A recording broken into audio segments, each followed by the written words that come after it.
Crafty Beach in the comment section says there is a reality void now that people don't want to follow Reality Steve. Yeah, so there is something going on here with a lot has happened in the last week with Reality Steve. I'm going to be very brief on catching people up because I've made videos about this already, but essentially the Chatty Broads made their podcast last week and discussed a lot of Reality Steve's problematic and misogynist opinions from his blog that he made in the past. He apologized and said he'll do better, and he actually had a pretty good apology. It was a good apology. As he was doing his Instagram Live addressing his apology and how he's changed, and a lot of people have noticed that he has changed in his opinions and the way he writes in some regards. Demi Burnett tweets, "No, you haven't changed," and then she provides a detailed screen grab about how Reality Steve just 7 months ago had called Demi and shared a graphic sex dream he had of her, thinking they were just on good terms as friends, and friends can do that. Now, there is a scenario. Everyone's friendship is different, okay? You know what I mean? Like, guys and girls, your group chats are probably some of the scariest places in the world, right? You say things to each other, whatever. But this is obviously not that scenario. So I am not apologizing for him. I'm saying this is not a scenario in which he either is tone deaf and not realizing his place within the hierarchy and understanding that he's got a large platform that can sort of craft an opinion about a character, which could, get them, get people to not like them. He can sort of villainize them in ways along with the Bachelor franchise. So he got a lot of. I mean, this was a bad scenario. So people started posting on Instagram from their Instagram accounts saying, we're not going to post Reality Steve spoilers. We're just going to, we're not going to do it. So we'll post spoilers, but not if they come from him. It was like their way of sort of deplatforming him. So I wanted to play just a clip from, I guess is this from today? This is from today's podcast, Nick Viall's podcast, discussing Reality Steve very openly, I might suggest, and sort of how Nick has digested this all. And then I'm going to play a clip of Reality Steve following the Demi Burnett news, how he addressed it on his podcast, and then we'll talk about that for a minute. Very interesting stuff. So have a listen to Nick Viall on his podcast episode 262, which came out today on his Ask Nick series. If you don't want anyone to know, it's your story, and we really appreciate it. So don't forget to send those in.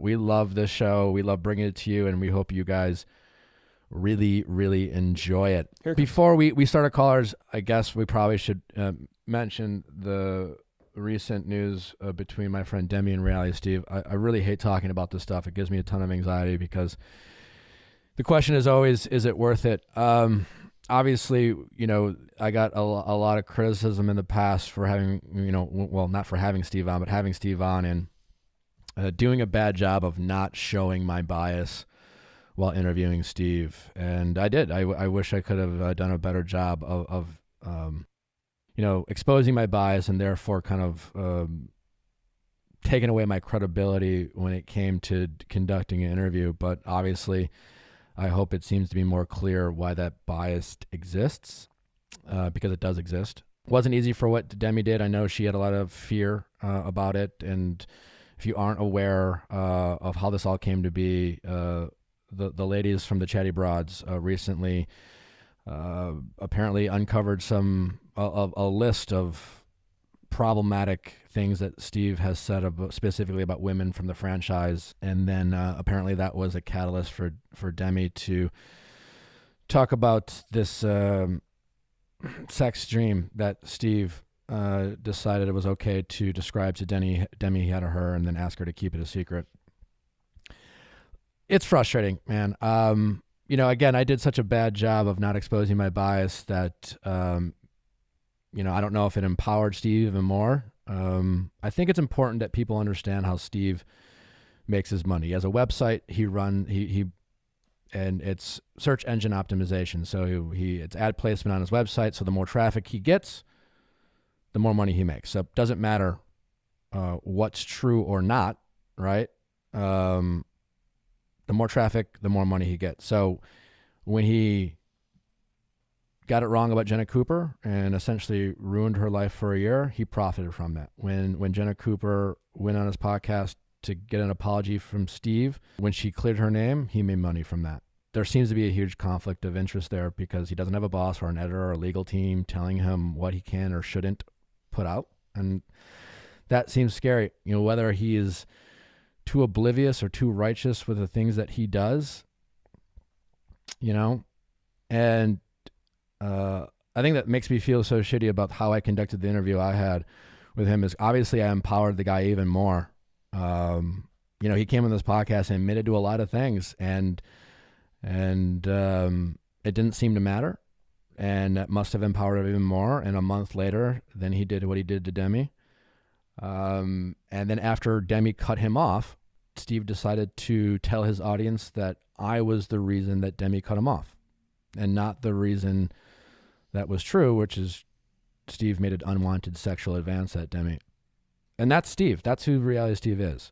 You know, that was, you know, he spreads assumptions and bias and makes up stories and tells his audience and blames other people, and it affects their lives. And every time we bring up his name, we get anxiety, and there's a fear of either his audience or certain people who support what he does or him saying things, because again, it's hard to hold him accountable. The only way to hold him accountable is to not go on his website, because it doesn't matter if what he puts out is true or not. He still makes money from it.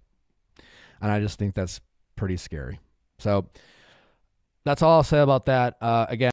So you can go watch the rest of his podcast, of course. I just wanted to play that clip for you guys.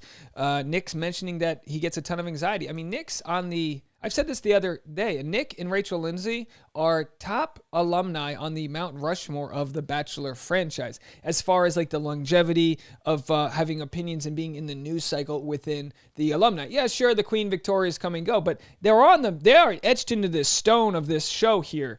And for him to say that Reality Steve was empowered because he you know, Nick's very hard on himself here. Look, you're not a professional interviewer. I mean, you know, you can't be too hard on yourself for like trying your best. I mean, I'm sure you want to be liked, and most people go into an interview thinking they're going to have a conversational approach and talk about certain things and get things off their chest. And then everyone who watches it is like, oh, you should have done this, you should have done that. It's like, I was trying my best. You know, I project from my podcast where you get a negative comment, and it's like, yeah, it's kind of hard to just quip for 90 minutes with each other. So I appreciate the acknowledgement there, but don't be too hard on yourself. Some people in the comments section said you appreciate Nick's tone, and then someone in the comment section said you're afraid that being afraid of Steve is nuts. Not necessarily in a bad way, but the fact that even exists. People don't realize that are consumers, that the alumni, a lot of them have things held over them.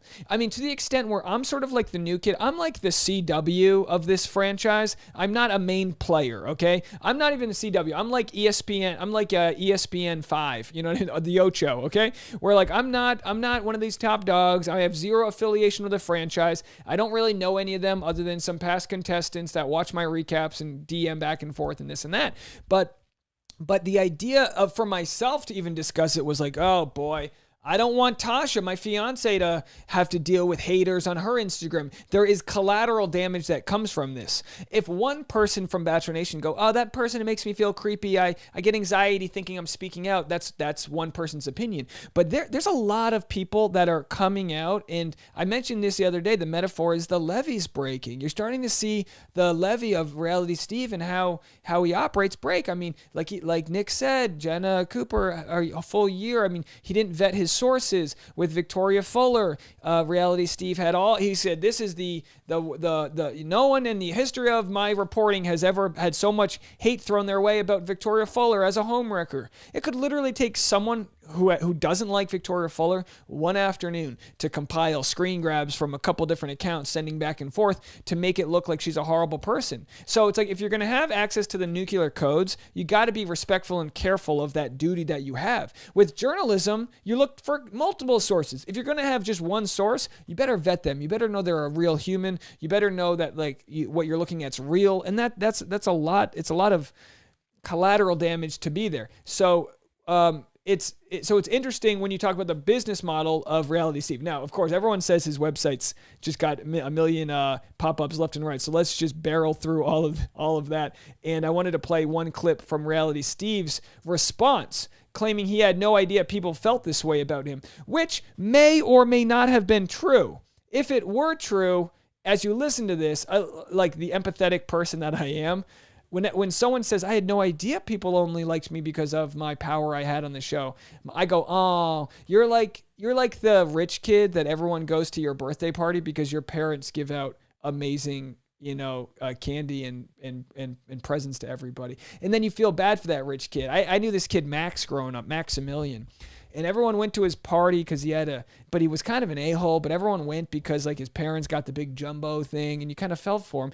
And I'm not trying to whittle Reality Steve down to that, but you have to understand, just like I've had contestants reach out to me and I go, oh, I wonder if they actually like me, or maybe they just want me to give them a favorable opinion. Now, I have zero intention to make anyone feel bad that watches my recaps. Have I been guilty of maybe making fun of somebody? And it's like, yeah, of course. I go for the funny. And what I've had to learn in my life is that funny isn't enough. You have to punch up, not down. So if someone's a contestant on the show, it doesn't necessarily mean their life's so made that you can punch down on them. No, they're just a human being and, whatever. So I've come to terms with how I treat my platform and understanding that, yeah, I've said misogynistic things. Yeah, I've kind of commented on the way someone looks or their Botox or lip injections. Of course. I'm looking at you, Blake. I'm kidding. Of course. And it's not just that, though. It's that he's holding, and he might not even know he's doing this, but he's holding his opinion over people in hopes that they either give him spoilers or, they want to kind of not bite the hand that feeds if he's going to have this platform. Let's just play a quick clip from what he had to say in response to this. It's only fair to hear him explain what he thought after hearing the Demi Burnett situation, and you guys can judge for yourself what network you want to turn to for your news. That's really what it comes down to. You don't like Fox News? You don't like MSNBC? Go check out The Hill on YouTube. They're a great progressive news site. You don't like them? Go check out the Minority Report, whatever it may be.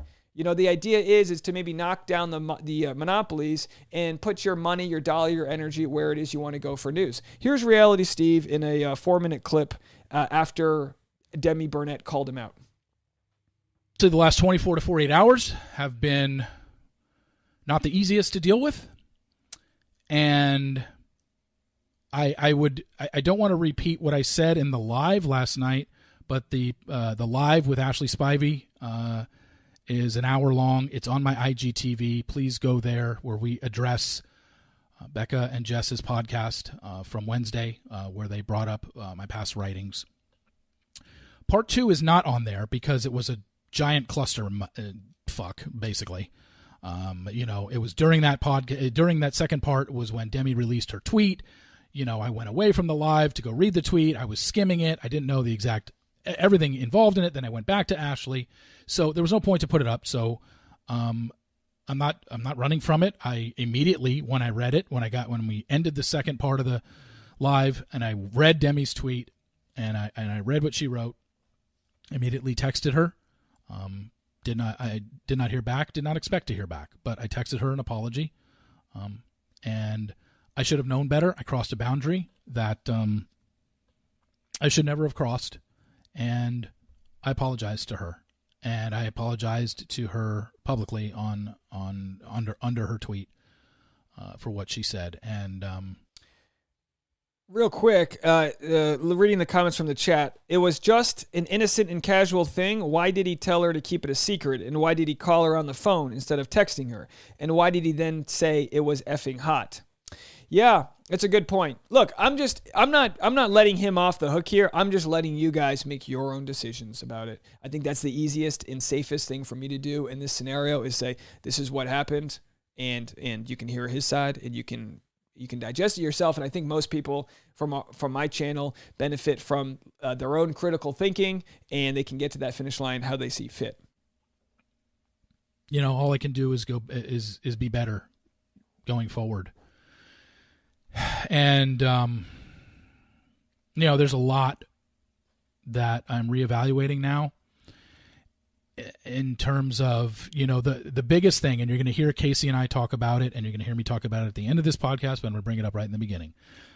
One of the biggest things that I have heard the last 2 days that have been so foreign to me and I had no idea about, and I can't be more honest with you than I am right now, is when Becca and Demi have both said that I have a power dynamic in my relationship with Bachelor Nation people, and they're basically saying, Steve, Bachelor Nation people are only friends with you because they don't want you to write anything mean about them. And they're basically kind of kissing my ass or sucking up to me, and you have this over them. And I've said this, and maybe I'm dumb. It's the rich kid. Maybe I'm naive, but I have never looked at anybody that I'm friends with. And trust me, there are people in Bachelor Nation that I'm friends with that none of you know about, and none of you ever will know about, because it's not I'm not here to like drop names. There are people that I'm friends with, that some I talk to, some I text, some I FaceTime with, some I've met. It varies for everybody. There are people I text all the time and I've never spoken to them on the phone. And, but my point being is I've never looked at any of my relationships in Bachelor Nation or any relationships that I've made in the reality TV world and looked at it as they're using me so I don't say anything bad about them.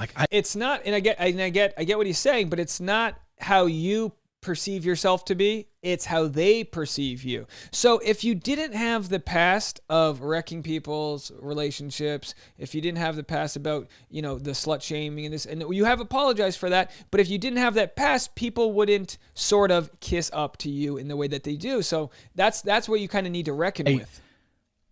I was stunned when I saw Becca and Demi both say that about me.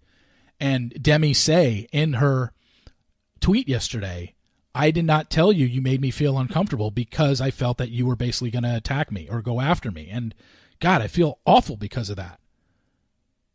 I had I did not know that people looked at me as a power dynamic because, like I said, maybe I'm dumb and maybe I'm naive, but I actually thought the people that I have become friends with in Bachelor Nation looked at me as a person that they could talk to or text or FaceTime with because they felt I was, I don't know, giving good advice or a good, I'm a good listener. I feel like I'm a good listener. And, I just never looked at it that way. And so, yeah, ever since Becca and Demi have both said that, I'm beginning to question my relationships. And I will say that, I talk about this later, but since all this happened so late tonight, I was only able to get a hold of 3 people so far, and all 3 people, one of them being Casey, have said no, they didn't look at me that way, and it was nice to hear, and I wanted them to be honest with me. You cut the crap. But gosh, maybe I was just so oblivious all these years, but. You guys, you know me. I'm going to tell you, whether you like him or not, there's his content, realitysteve.com. You do what you need to do. I'm just not the guy who's going to lead the charge and tell you that you shouldn't support this guy. But now you have the info. And that's what it's all about, is just having the info. Knowing how the sausage is made. Understanding that, and I you know what? I'll even go so far to believe Reality Steve believed that they just wanted his guidance, his mentorship. I'll believe that. I mean, it makes it more sad. I thought they loved me for me. I didn't know it was my Lamborghini, I didn't know they just loved me because I drove them all around and bought them liquor before they were 21. I thought they loved me for me. I was the guy that hung out with all the high school kids because they loved me for me. Sure, I buy them the keg. Sure, I let them hang out at the pool, but they love me. I'm the mentor to them. It's sad. And people will say, do you come back from this? It's like, look, again, I'm not telling anybody what to do. He's got a business model that doesn't have a boss. And this is kind of what we all strive for, is having a business that's not built on someone being fired for whatever reason. So, maybe his traffic takes a dip, maybe it doesn't. But as Nick Viall had mentioned, when he wants to report the story, if he reports a story that's not true, or maybe he didn't take the time to vet his sources, he gets traffic. When when it comes time to vetting, when it comes proven that it wasn't true, and then he has the apology podcast on his thing, he gets traffic. So he's kind of got there is no motivation for him to have integrity with his journalism. And look, I'm no expert about journalism.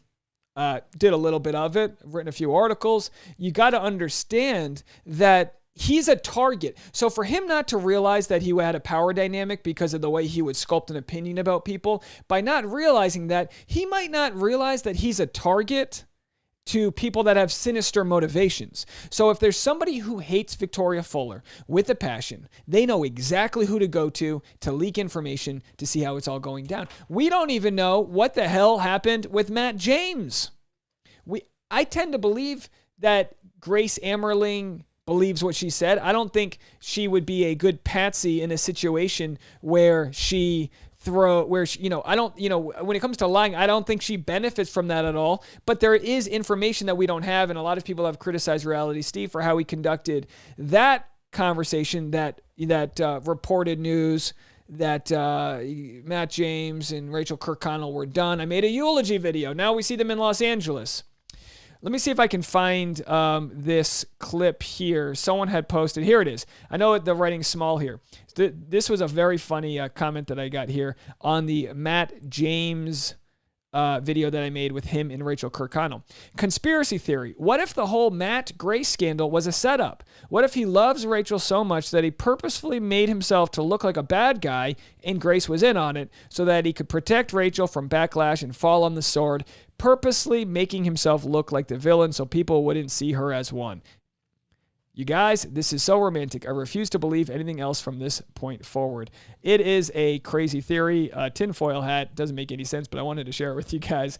Look, Reality Steve gets a lot right in his spoilers. I don't think anyone here has a problem with the spoilers. That's not the issue. The issue is these contestants have to live their life, and not a lot of people knew that Jenna Cooper didn't cheat on her fiance. And if you Google her, I'm sure that's the first thing you see. Not a lot of people, like if he's sculpting opinions about people, and there's a lot of sheep, not just in our country, but in general, not everyone's a free thinker and thinking for themselves. I will say, if we could do some sort of IQ test of you guys in the chat room, I do think you guys are very smart people. I do think the cream has risen to the top here, the non-dairy cream, as it were. I think I like to think that we are trying our best to promote media literacy. Now, someone in the comment section said, let me get off this Weird Al Yankovic, by the way, if this guy doesn't belong in the Hall of Fame, can we get Weird Al Yankovic in the Rock and Roll Hall of Fame for once and for all? So anyway, my point, this is not Weird Al Yankovic. This is Weird Reality Steve-ovich. So the idea, the solutions to the problem are simple. If people want spoilers, they find other ways to get spoilers. Like, I don't really get spoilers thrown at me, but sometimes I'll have, family member from different contestants want to reach out to me if there's misinformation. When Rachel Kirkconnell's mom reached out to me on my Facebook, I got a lot of heat for that. I was called a conservative because I wanted to hear what Rachel's mom had to say about an issue pertaining to Rachel's mom. This is just how it goes, folks. You know what I mean? So I understand when you do have spoilers, when you do have information, there's a target on your back. As I mentioned in my last video, I much prefer to be 3 steps behind Reality Steve and just it's called drafting, right? So it's drafting, right? That's the term, for running term. So if you're running a marathon, the guy in front of you, he's got all the wind hitting him, and you just comfortably run behind him. I don't want to be the target of hate because of leaking information left and right. But then again, I do believe that I would vet my sources, and I wouldn't want to like the empathy you can have for these young adults that are going on a show that, yeah, sure, they're going to get Instagram famous, they're going to sell some tea, whatever's going to happen. Sure. And Reality Steve has the right to make his money how he wants. He has the right to make his money. But it's getting to a reckless point where it's like, at what point is he making his money off the backs of just a quick news cycle of who's next? You know what I mean?